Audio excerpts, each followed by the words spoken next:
So welcome to What Makes a Difference. And today we are delighted to have Marty O'Connor. Marty is a mental health advocate and podcaster, inventor, writer and businessman, and a survivor of childhood trauma. Marty grew up in County Kildare, and he's a son of a JADOTVILLE hero. Marty emigrated to Australia and currently lives in Melbourne. And he has become the loud voice of moral injury in Australia and around the world to approximately 20 million people with his podcast, Moral Injury International. Marty's dad served 3 tours in the Congo and 5 tours in Cyprus and as a UN peacekeeper. And with 21 years of service in the Irish Army, Marty never served in the army, but he is an honorary member of the United Irish Ex-Services Association of Australia. Try and get my teeth in for that. Marty's mother and children suffered as a result of his father's very violent, sober and drinking behaviour that led to a number of attempted murders, suicides on the children by his dear mother. Marty draws on his own life experience and has open conversations with those who also have been affected by moral injury. Yeah. So I think it's also safe to say that because of the nature of the content, if any of these topics are difficult for you to listen to, then please be aware that they will be discussed in the content of this podcast episode. So, Marty. Yeah, thank you for coming on, Marty. Mm-hmm. Yeah, it's lovely to meet you. And as you know, Rich and I have been talking about moral injury for quite a while now. And one area that's particularly of interest to us is the intergenerational impact of that.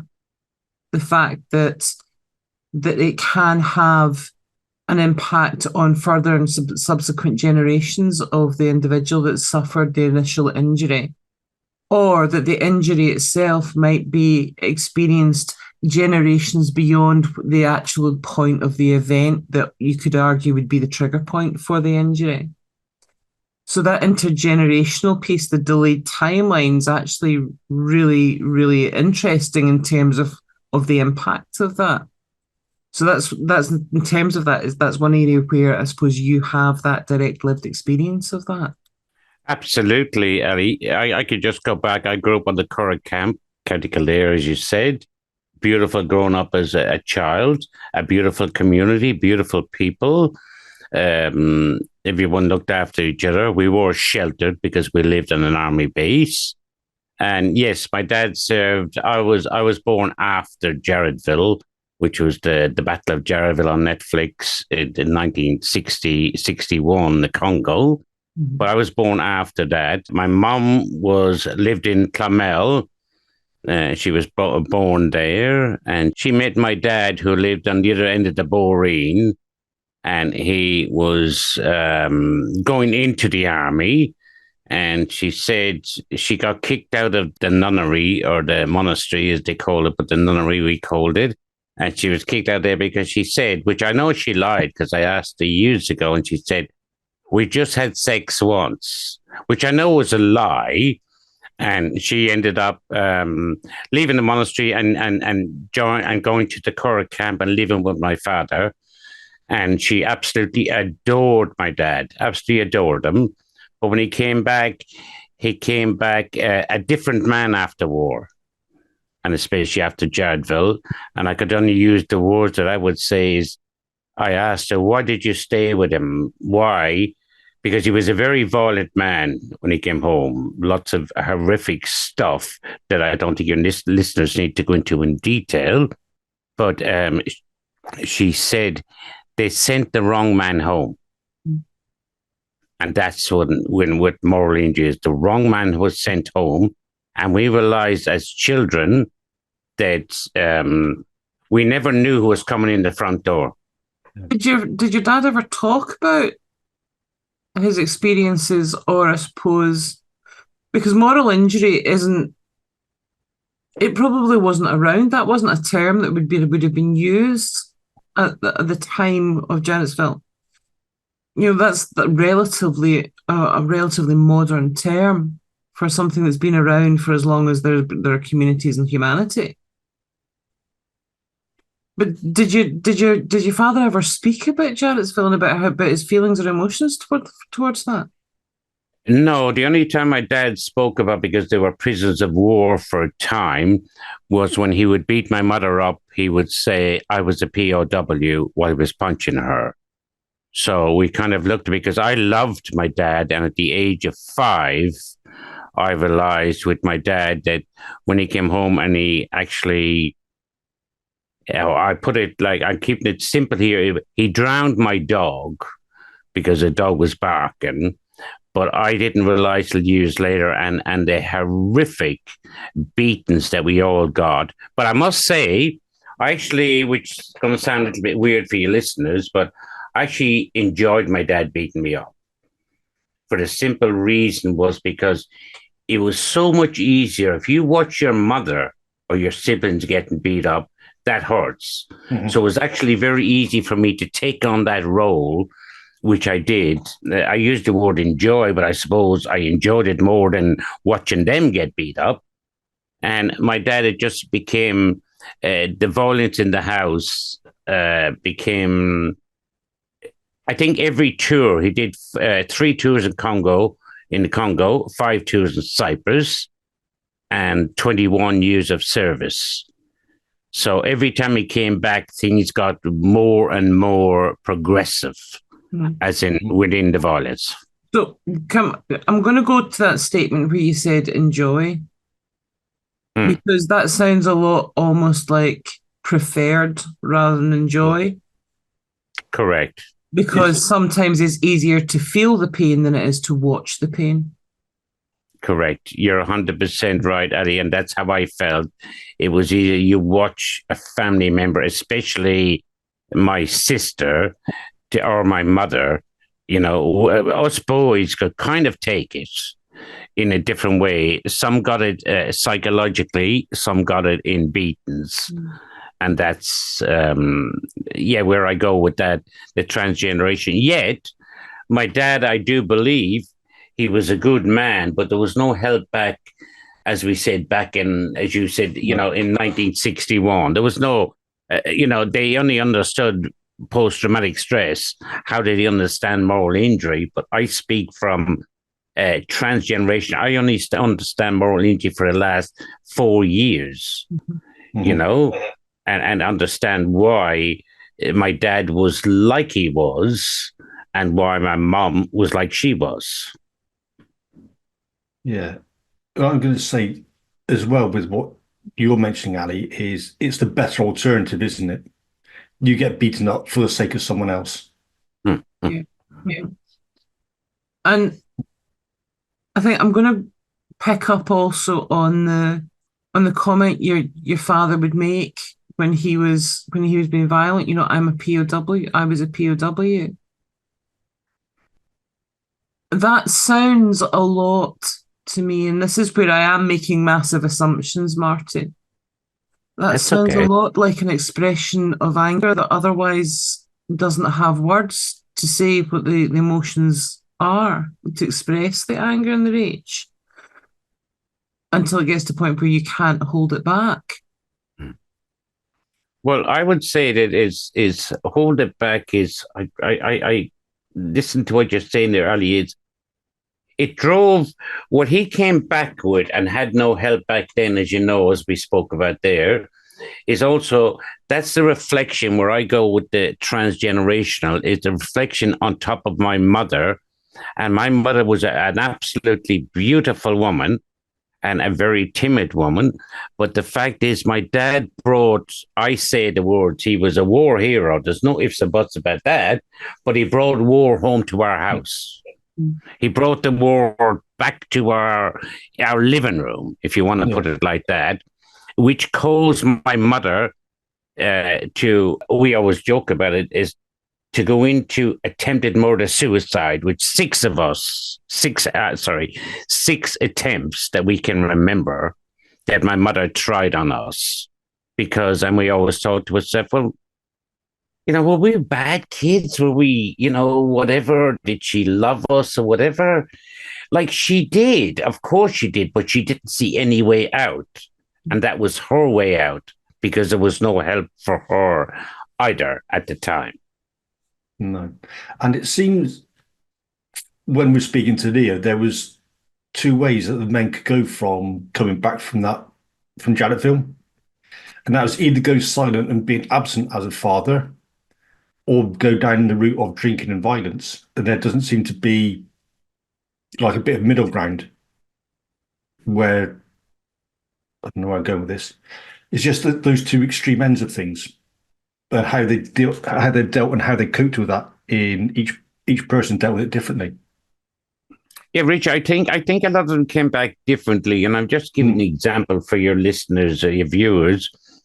Is, one time, like, my dad took me upstairs because he ate my dinner so fast and tied me to a chair, which is not normal for a 10-year-old, and then punched me till I actually spew up because my body couldn't handle it. But that wasn't the trauma. That was a trauma that I experienced. But the biggest trauma is years after. My younger brother, when he heard the story and knew the story and he came out about it, he was the one hiding under the blanket and he witnessed it, but he couldn't do anything about it. That's vicarious trauma. Correct. Yeah. Yes. I think sometimes when there is that trauma in a parent, I'm going to circle back to what you were saying, Rich. Some of the coping strategies. If we look at some of the key markers for trauma, you've got things like emotional dysregulation, you've got anger outbursts and anger management issues, you've got flashbacks, you've got hypervigilance, you've got all of these elements.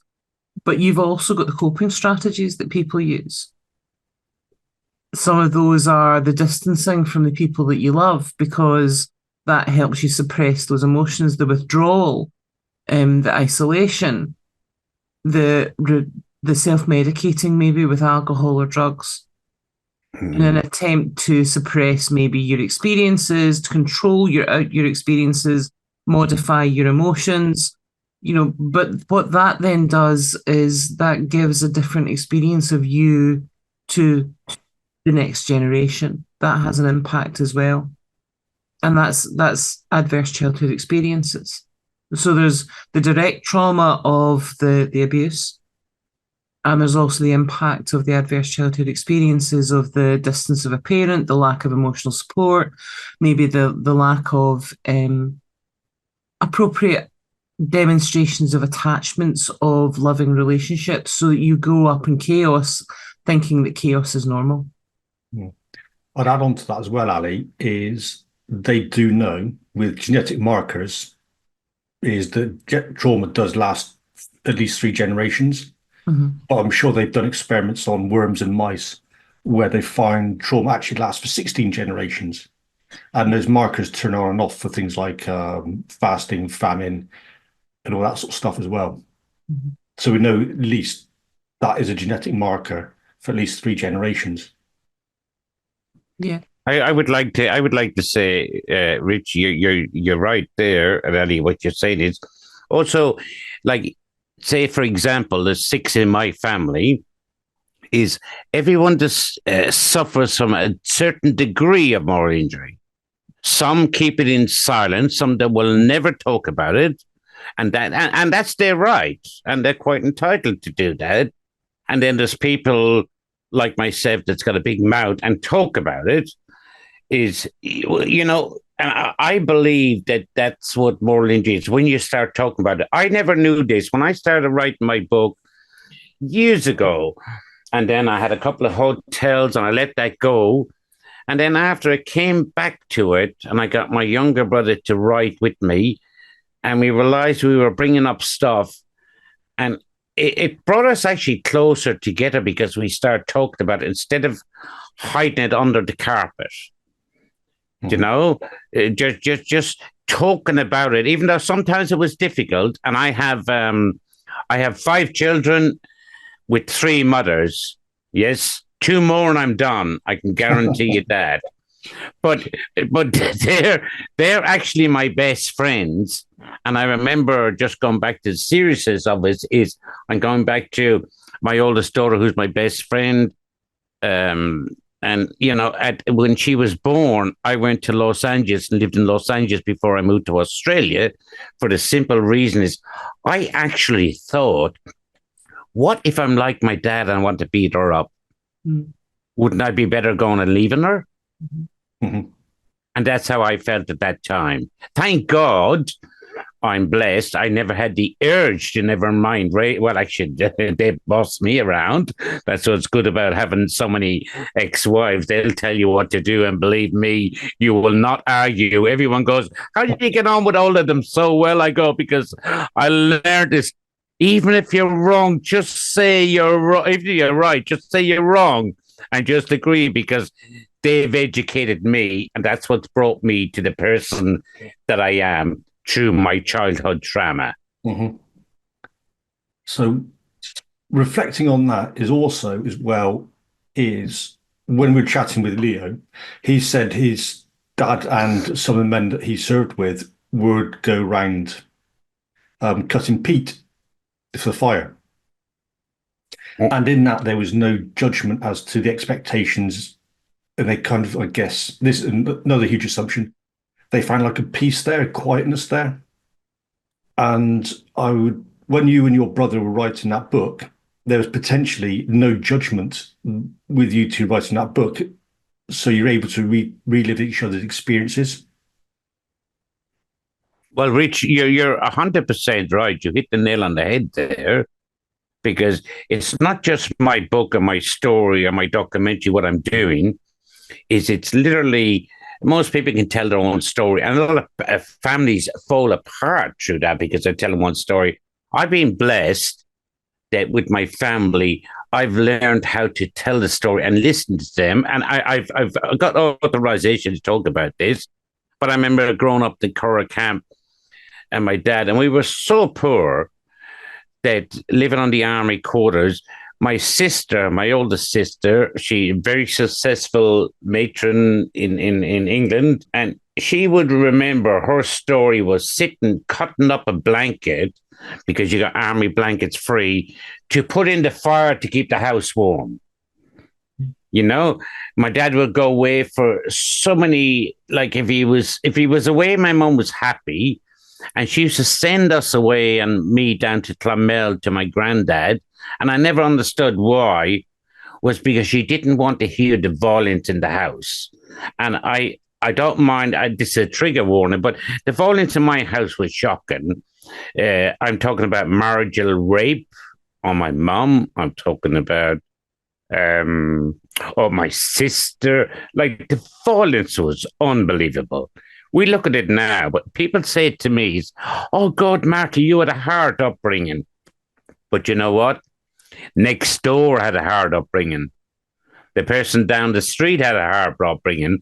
I always go, did I have a hard upbringing? Because there was many other people that lived through it in different circumstances, but the same thing. It's also not the Olympics, is it? I had a hard upbringing, but they had it worse down the end of the road than me. We're not here to get gold medals for having hard upbringings or having hard lives. That's right. Yeah. I think, though, we all respond to events differently, and the response is unique to each individual person. That's why the Trauma Olympics doesn't apply, because what somebody will find incredibly difficult, they will impact and they will carry for their life, someone else might deal with totally differently. Mm-hmm.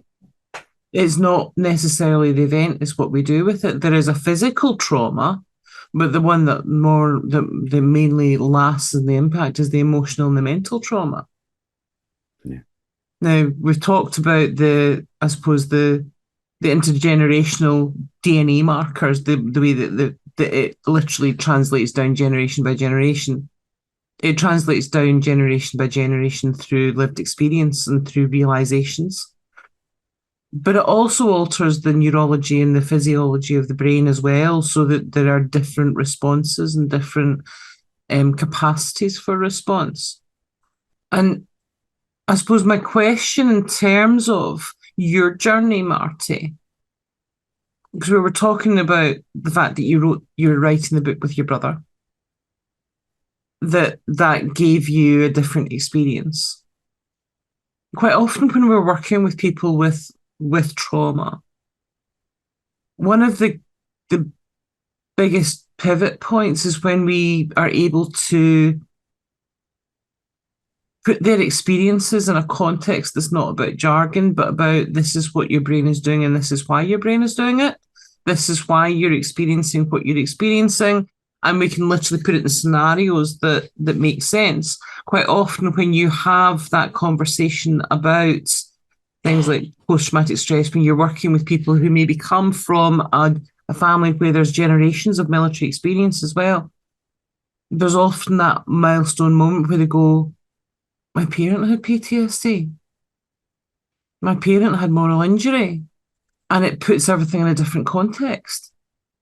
It gives a different angle to view the experiences through. And I'm wondering, you said you've been talking about moral injury now for 3-4 years.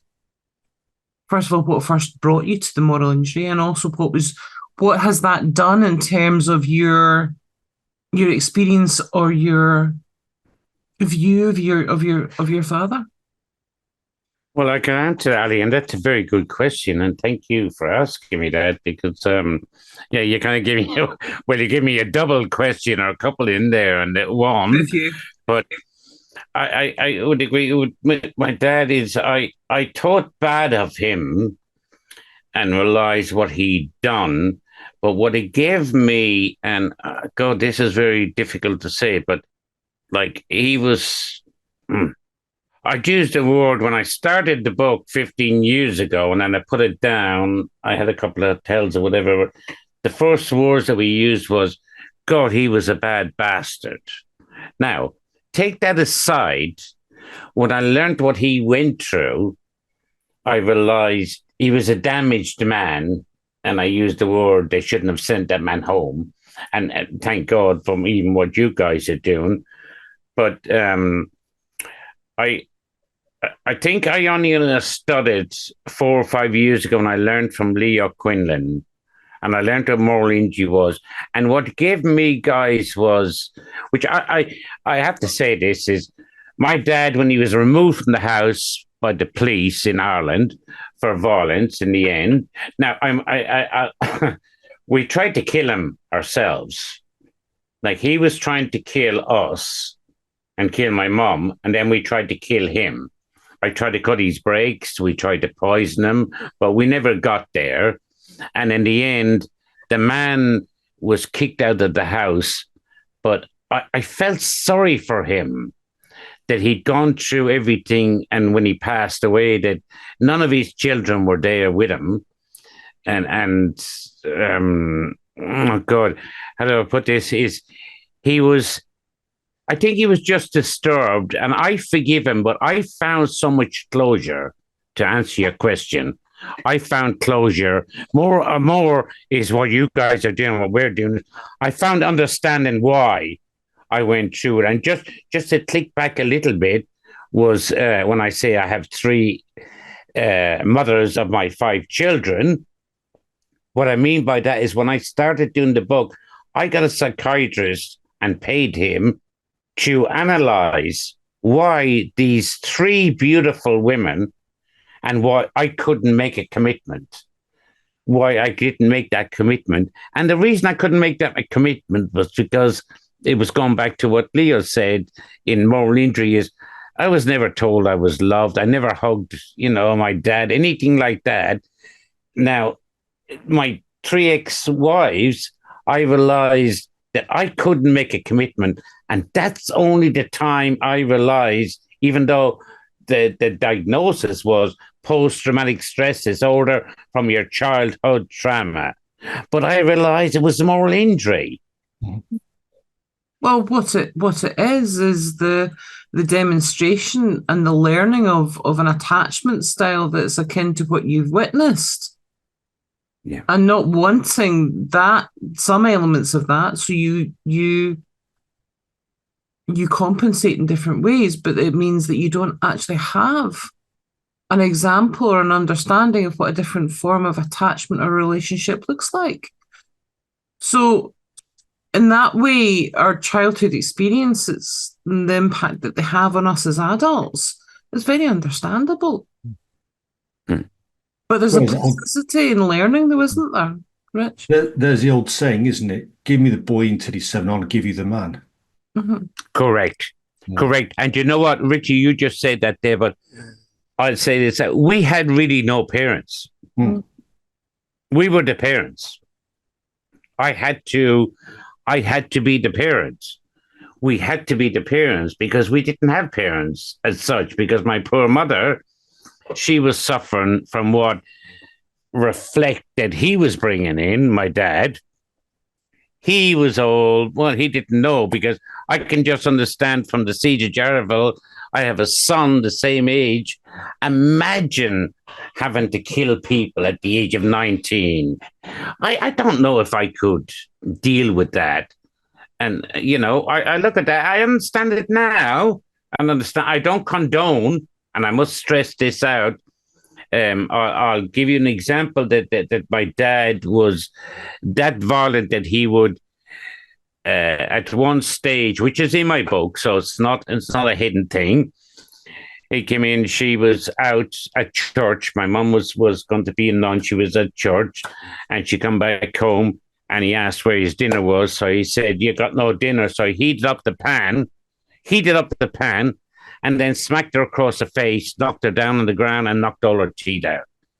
And us as kids, and then we were confused because she didn't want the violence to go any further, and she made us kiss him and tell him we love him. And you know why? She was trying to pacify everything. Mm-hmm. Well, she was also, in a way, seeing that as a protective gesture. She was trying to protect you. Correct, Ali. From harm and from injury. It's just that sends some very, very confusing messages. Very confusing. Ali, can I just tell you something funny there? It's not funny, but my mom, when we moved on the Corrie camp, we moved to Orchard Park, and a beautiful house. And they had slanted windows on the side and everything. And my mom got us to bring up a super Sare heater. Remember the old gas super Sare heaters? And she got us to bring up one. Now, my younger sister wasn't born, and my older sister that was sleeping on the bed, she got us to bring this up, and us 3 boys slept at the bottom. She put on the heater. It was absolutely beautiful and warm. And I don't know what time it was in the middle of the night. It was freezing cold, and all you could hear was this hissing noise. And my older brother got up, which is, I'll bring a funny part into that, is he got up and he turned off the gas. And then we got up in the morning. I was 12 at the time. We got up. My mom had cut the cylinder to gas us. So when anything ever goes wrong, we always go, if anything goes wrong, well, it was your fault. You turned off the gas. But that's how my mom, you know, was tormented in her own head. I was going to ask you, Marty, because you said now you've found an understanding about how your father was and his behaviours.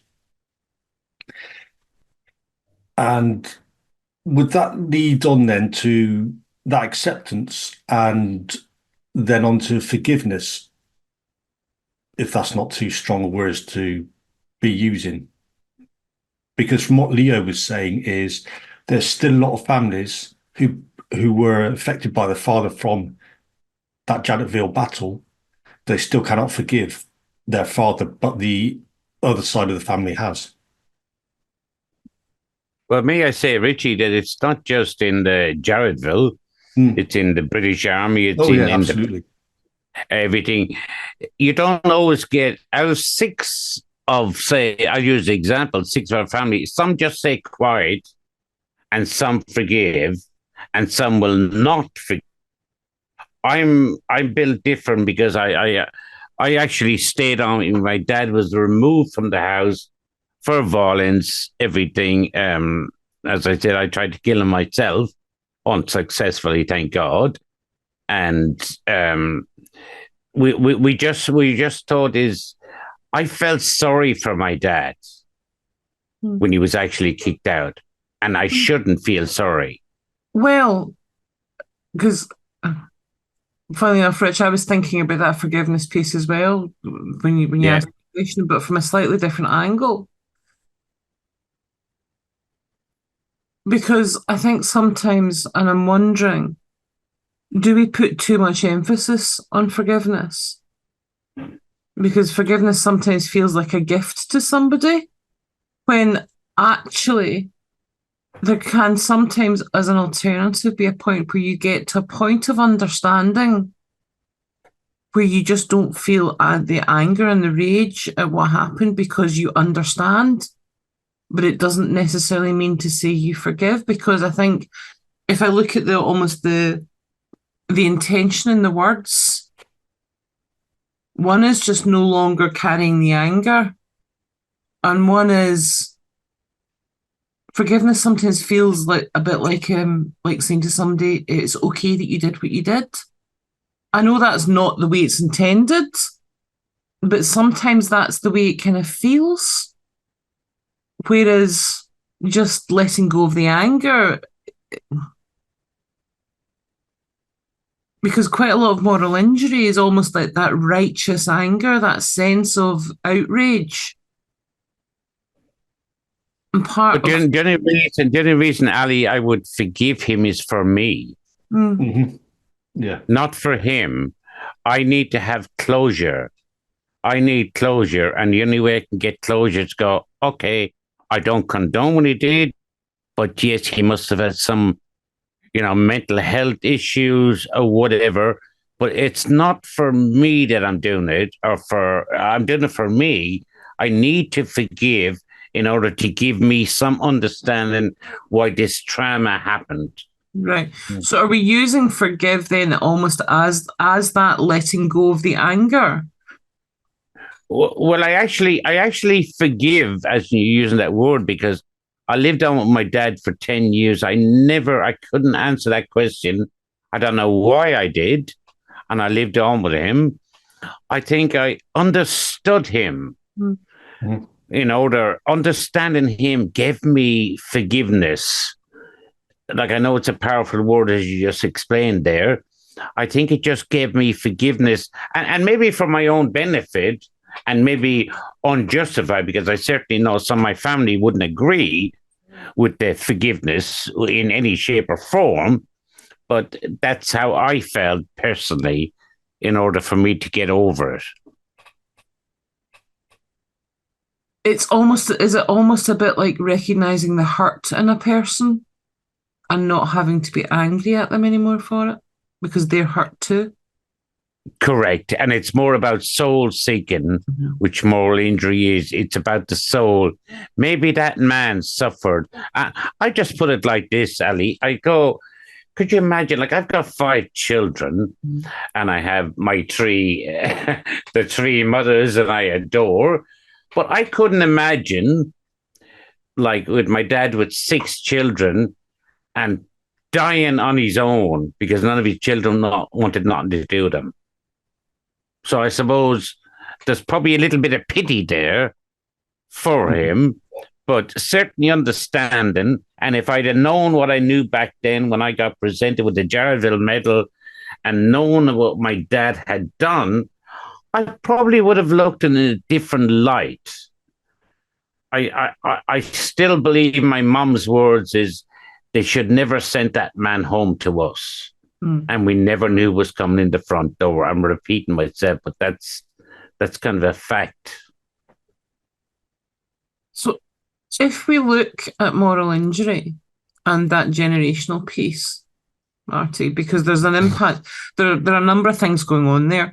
There's ACEs, there's the intergenerational experience of trauma as a result of the actions of someone who is experiencing a trauma response, because they might not necessarily even realize that what they're experiencing is moral injury. But there can also come a point where you, as the child of somebody who's experienced that, when you have that point of recognition of what's happened and why they're behaving the way they're behaving, or some of the factors that are causing that, so that are resulting in their experience, that can sometimes be the point of injury for the individual hearing that, because they then experience the outrage, that sense of fracturing of what you know is right, of something being so against your values, your beliefs, that you can't make it fit for why that would happen. That's also an impact, that sometimes the moral injury can happen at the point of realization, not the point of event. So that means it can also happen to subsequent generations. That's correct, Ali. And you just sparked something in my head there, triggered it. It's the same thing as I say with, we talk about the army predominantly or any ones, but I loved my dad. And at the age of 5, my moral injury that I didn't know, obviously, because it wasn't back then, but I understand it now, was when I see him kill my dog, my little puppy, and drown my dog, which was no reason. I thought, and the moral injury is when you're let down by somebody. I was let down by my dad because I looked up to him. I thought, he's my security blanket. But then that just dropped, and that's where I lost it. And then it carried on, as I said, without going back into it. When you see the violence, the disrespect towards us as children, like we didn't know any better. We always joke about it, Ali. We go, oh, did my mum try to kill us because we were 6 little shits? Or we were doing something wrong? She didn't. And that goes back into it. She tried to kill us for the simple reason she wouldn't leave us with our dad. She was trying to secure us. She was taking us for our love, not to actually do that, even though some people would disagree with me. But I can firsthand, she loved us. I have my mom's departing note, which is 8 pages long. I don't call it a suicide note. I call it a departing note, where she explains, why she couldn't live, and then, and why she had enough of life. But that's where the transgenerational, once we understand that, we can get over that. Mm-hmm. Yeah. In terms of your journey, obviously you mentioned the fact that you've got brothers and sisters. Yes. And while you can only really speak for yourself, Marty, has the conversations that you have about moral injury, the understanding that you now have, the work that you do to share that information about moral injury and the understanding of it, is that something that I suppose that your family is then benefiting from in terms of their understanding, their healing, their progression? Ali, when I started doing the moral injury, and my sister was over here, my older sister, who's a matron in London, and then her daughter, who's a doctor, and my family, it's helped all of us. And I believe this is Michael Lyons that says, don't suffer in silence. Once you start talking about it, now it's tough, Ali, at the start when you start talking about it, because you're kind of digging into deep stuff. But once you get that out there, it's nice, because you think, oh, it wasn't just me thinking about this, and you talk about it. I think that's the healing process that I've found personally, and most certainly with my family. We enjoy talking about, not enjoy talking about, that's the wrong word. We enjoy getting relief from talking about it, because we don't have to keep it a secret anymore. That could be quite corrosive, couldn't it? Is that blame and not discussing what's going on with yourself, what your experiences with your father and your mother, and all that wider community as well. And if that's not talked about, that can just break people apart, break those families apart. Yep. It does. It brings, you're dead right, Rich. It breaks a lot of families apart. But then there's some people, like all families are not, they're all individual. You can talk about it, but some people don't want to talk about it. And some people think, why are you opening your big mouth talking about stuff? when we want to keep this swept under the carpet. It doesn't matter what country. I'm not talking about necessarily Ireland, Scotland, England, America. So I just feel that the more people talk about it, and what you guys are doing, you're making the difference as your logo, and we're doing ours, is that's what it is. Let people talk, but because you know yourself, men are very stupid, especially. Honestly, like men don't really talk that much. I'm blessed with my 3 ex-wives because you know what? It made me a better man because I don't argue with them and they're always right. So, So are you telling me that you can provide me with a document that says women are always right, Marty? absolutely, whatever you want me to sign, I will sign that.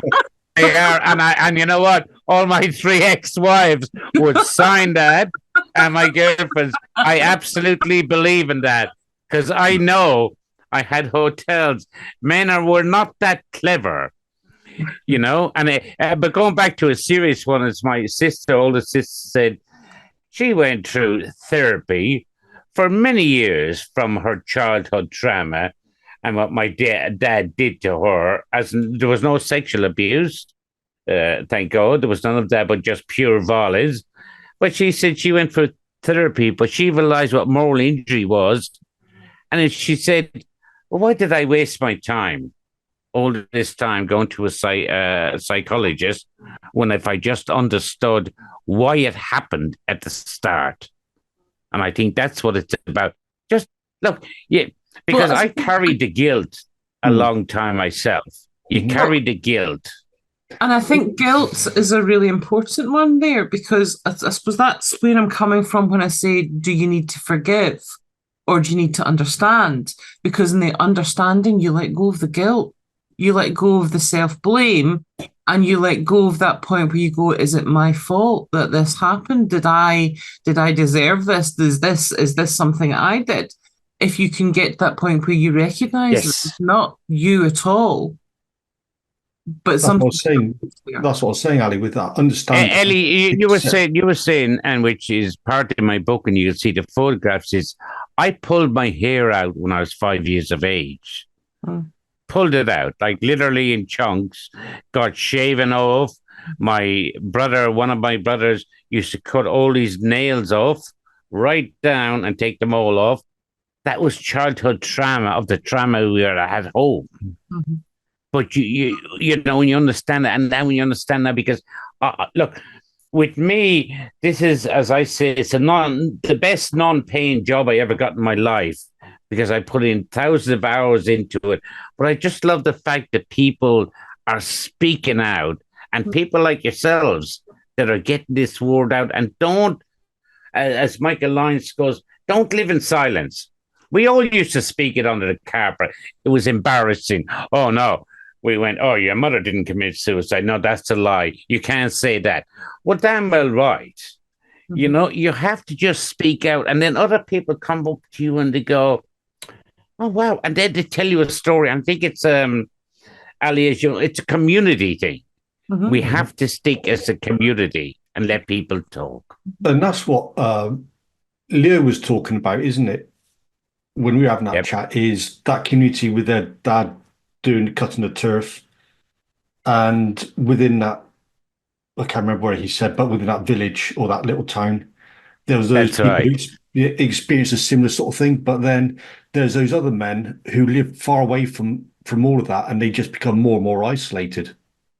So it's about building that network and community of support around you. And yet, Rich, what you just said there, I could see that exactly what you're saying. And I look at this, and yet I should carry my dad. Beat us. He did everything to us. But yet, I stayed on with my dad, met him in London, I have no idea why, no idea. But yet, why did I carry some guilt until I learned moral injury? Why does the transgenerational person carry guilt? Because I thought he's dying on his own, but I didn't do anything, but you carry that guilt. And I think that's where, going back to what Ari was saying, it's a guilt that you shouldn't carry. I think once you understand moral injury is forgive yourself first, and let, what they did is fine. That's good, but you can't carry that, because if you do, it's going to go down transgeneration. I would love, and I say this out, I would love to have actually been mature enough, which I'm not because I'm a male, would have been to stay with any one of my three ex-wives, very successful women, beautiful women. But I couldn't make that commitment because of my childhood trauma. But that that's not justification. I'm sure there was other reasons. And I'm wondering, Marty, so you said you were carrying that guilt, but when you're growing up, you were the adult of the family, guess looking after your siblings. So then are you potentially carrying responsibility on with your father as he's passing away? Almost taking on that parent role of your own father? That's a very good question, and I'm sure my family are going to be listening to this, and they would agree. I'll go back to, I had to be the parent. Mm-hmm. We didn't have a parent. My dad was bad. My sister won't mind saying she was more or less adopted out to get looked after. I became, which is in my book, and I don't mind saying it online, but I became a priest for 2 years. As in, I mean, a priest, as not a real priest. I had to become a bank robber. I stole a lot of money in order to put my family through school and everything, because my dad wouldn't provide, and just to keep my family alive. But that's in my book, but just to put that out there. It sounds a lot like you took responsibility for all of your parents' actions. And that's part of that parentification of the child, isn't it? In that adverse childhood experiences, is that the child steps into the gap, the parenting gap, the leadership gap, the support and the provision gap that the parent is unable to provide for whatever reason. And as a result, the child doesn't get to be a child. The child is pushed into a role of responsibility at an age where they should still be exploring their boundaries, exploring relationship building, exploring how to create community, exploring what they can and can't do, what their own ethics and values are. But instead, they're placed in this position that puts a whole different set of responsibilities on them and prevents that exploration. And then later on in life, you wonder why sometimes that will impact on relationships, on friendships, on your own longer term life experiences, because your childhood experiences did not give you access to the full learning arena, the full learning parameters. No, so true, Ali. And I think that's not for me, that's a lot of people. Mm. I grew up with a lot of people, and just not my case, but obviously mine was horrific. My dad, and I do remember in part of the army camp, I remember my mom, which I thought was lovely, which sounds weird. She would turn the music up full blast, unnecessarily, because you know why? Because next door was getting beaten up. The woman was getting beaten up.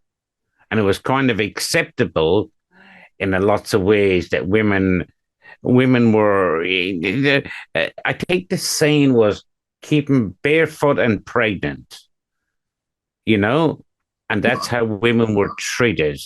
Well, a lot of people would listen to what you were saying there, Marty, and say, well, they were ignoring the fact that somebody was in danger. But the alternative could be that maybe they were giving them some dignity and respect, but otherwise they didn't have any. Yeah. And that's the thing, Ali.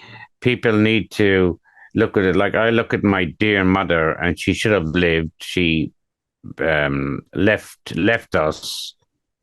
She's 66 years of age. Like, that's not justified.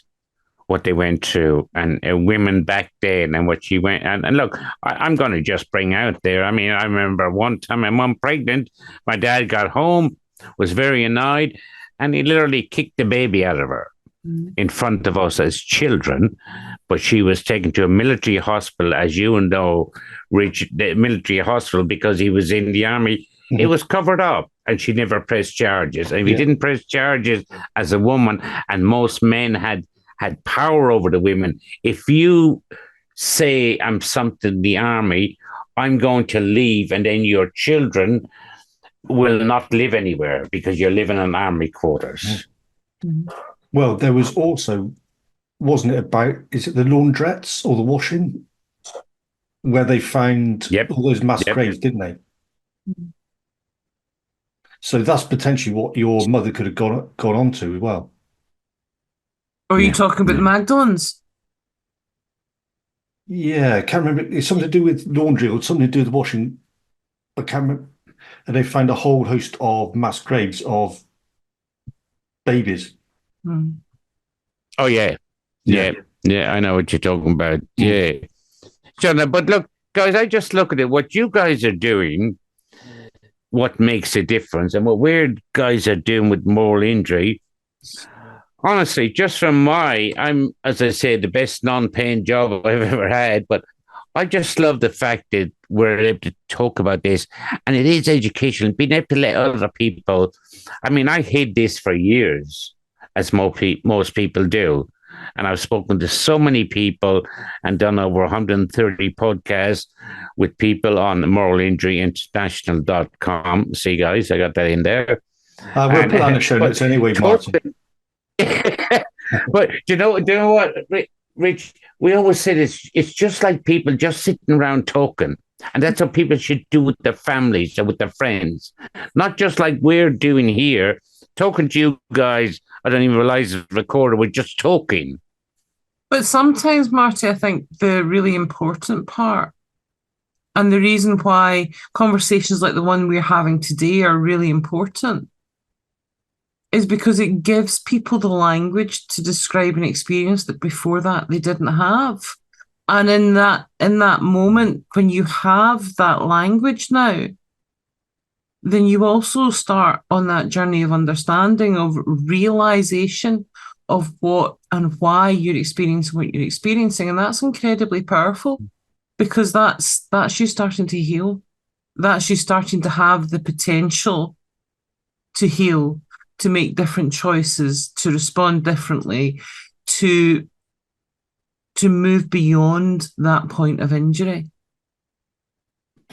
And I think, Ali, is on top of that, it kind of empowers you to move forward.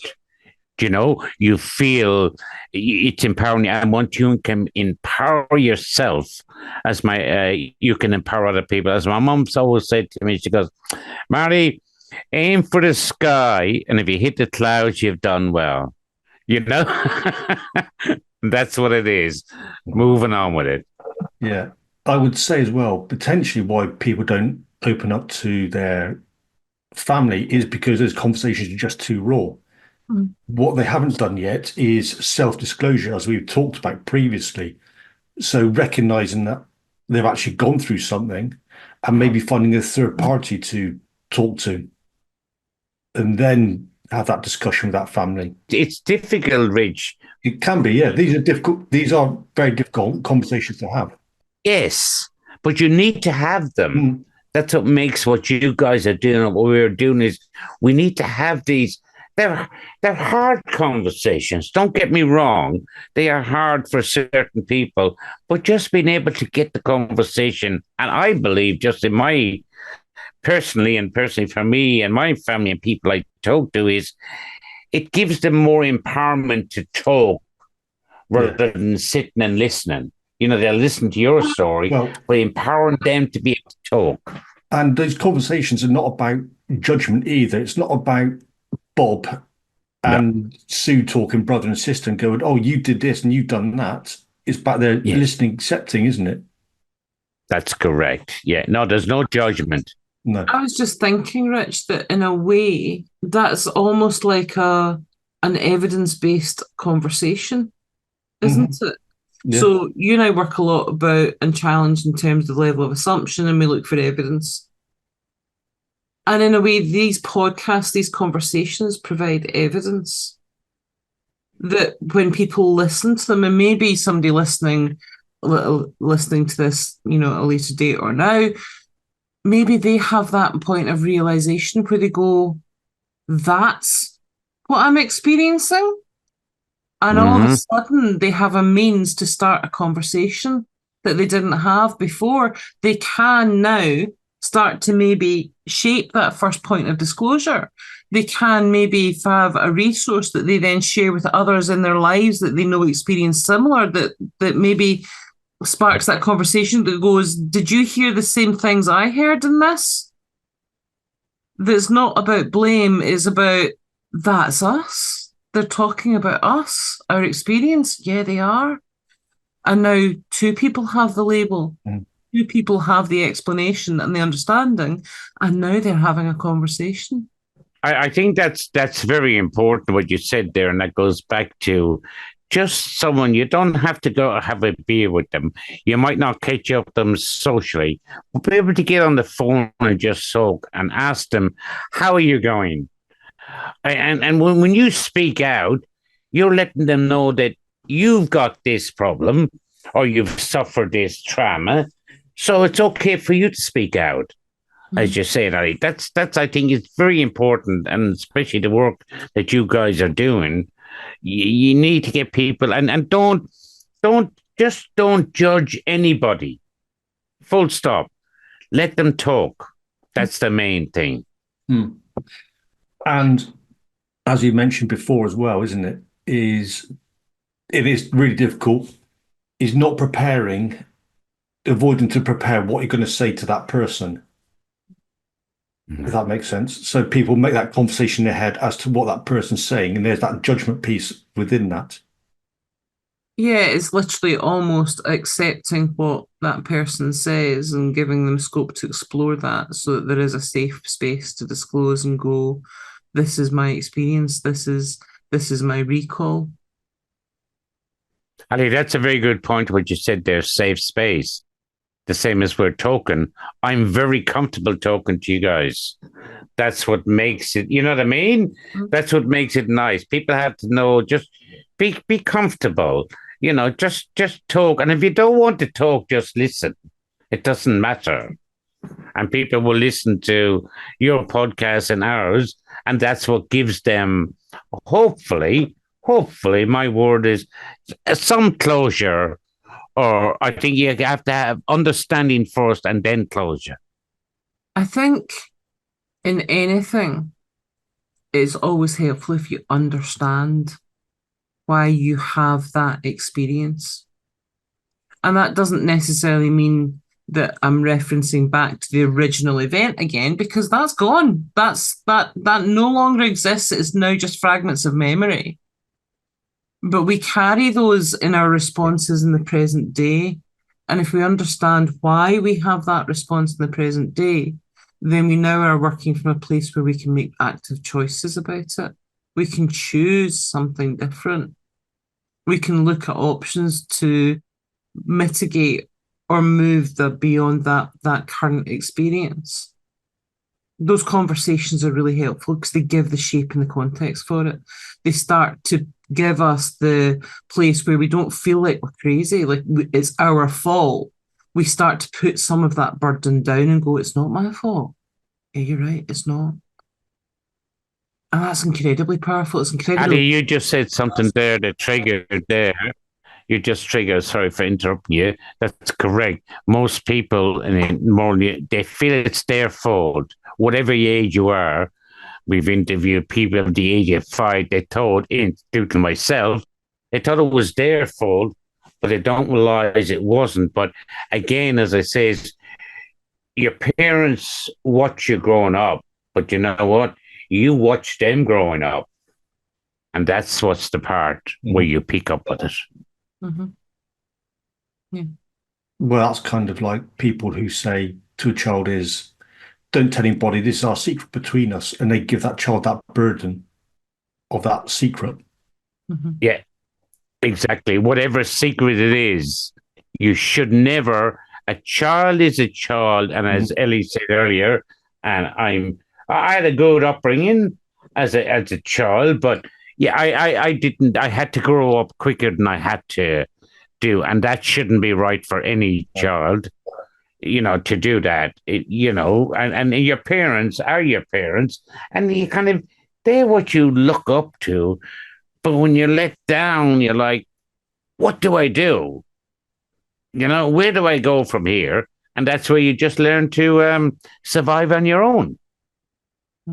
Yeah, that's adapting, isn't it, to those circumstances? Correct. Survival. Very good. Adapting to, I think was I say in my documentary, it's coming out with, it's the art of survival. You have to survive. And thank God humans have that. You have to survive. But some circumstances, you find it hard to survive, and some people can deal with it and some people can't. Well, yeah, that's people taking on other coping mechanisms, isn't it? Say whether that's drinking, whether that is overeating or whatever it is, I don't know. But that's the coping strategy. Yeah, so true. Marty, what are your takeaways from our conversation? Yeah. I would like to say it is, I hope, as I've always said, my only expectations, even though we reach out on moralinjuryinternational.com to over 20 million people, see, I got that plug in there, is all I want to do is, do you know what, just talking to you guys made me feel good. Just chatting with you and your understanding. I think if we can help just one person, it doesn't matter, or let them talk and give their voice. The same as just talking to you guys. I felt so relaxed and I really enjoyed the interview. So that's what I'm taking away. Did you know, Marty, that it's impossible to help just one person? Because that person ripples. You can never, ever help just one person. A friend of mine says, if you help one person, you'll help at least 125 other people because all the connections around them. I know, but that's what I mean. If you help one, it's so good. And you guys, what you're doing, and I would like to thank you, what you're doing is you're helping more than one, lots of them, but I'm not calculating them the same as us and what you're doing. And thank you so much for having me on. I really, as in your question, I'm taking away a good feeling from this and being able to just talk openly. And I think that's what it is. The good, the bad, and the ugly, just talk openly about it. Well, I would like to close on one point, and that's a reminder to anybody listening. Moral injury isn't a permanent injury. It doesn't have to be. It's possible to move beyond that point of injury. It's possible to learn new attachment styles. It's possible to learn new responses because our brains are plastic. They are malleable and changeable. They're constantly developing, and that can take work.